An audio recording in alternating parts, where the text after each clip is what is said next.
Hello students of class 11, we will continue with the second chapter of your political science syllabus, that is the state. This is the fourth part and continuation of the chapter. In the last three parts we had learned about the definition of the state, the elements or the characteristics of the state, and the differences between the state and the government and state and other associations. Today we will focus on the theories regarding the origin of the state. In your syllabus, you have four such theories, that is the divine origin theory, the theory of force, the social contract theory, and the historical or evolutionary theory. The divine origin theory is the oldest among all the theories regarding the origin of the state.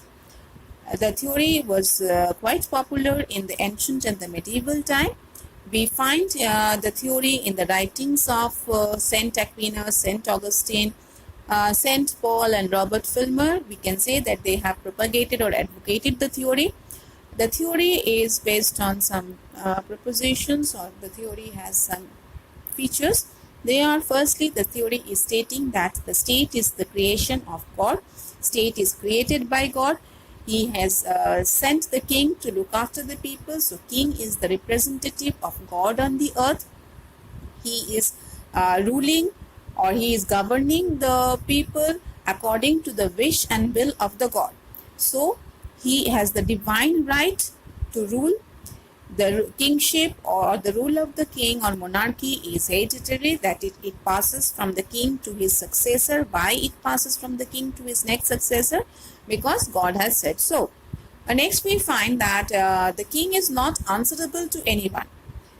Whatever decision the king takes or whatever actions taken by the king, for those things he is not answerable or accountable to the people whom he is governing.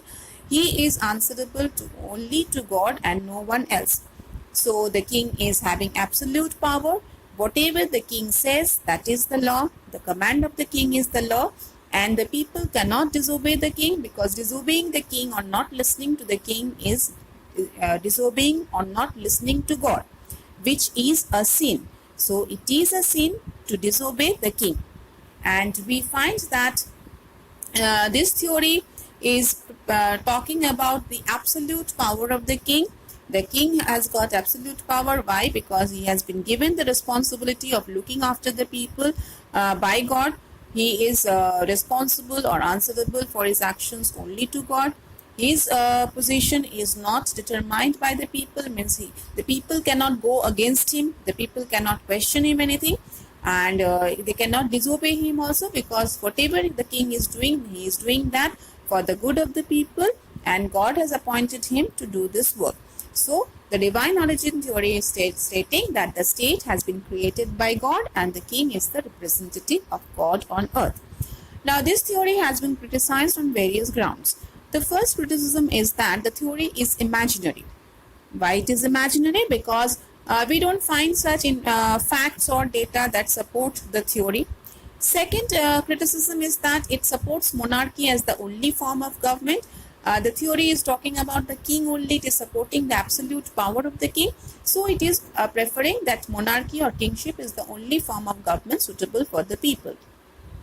Next we see that the theory is denying the right of the people against the king. The people cannot ask any question to the king. The people cannot disobey the king. The people cannot go against the king. So the people do not have any right. So this theory is saying the people do not have any right to go against the king, even if he is doing something wrong, which is not acceptable. Next it is saying the theory has not been supported by historical facts. Means we do not get concrete historical data or facts which is supporting that the divine origin theory is true, that the state is created by God and the king is the representative of God on earth. And moreover, the theory is talking about absolutism. It is speaking about the absolute power of the king. There is no limit to his power.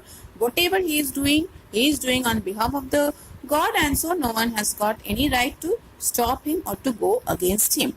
On these grounds, the theory has been criticized.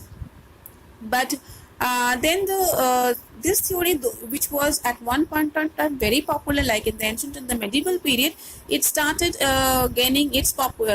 it started losing its popularity slowly, because we see that there had been a rise in the middle class who had some different ideas. They were questioning the power of the king.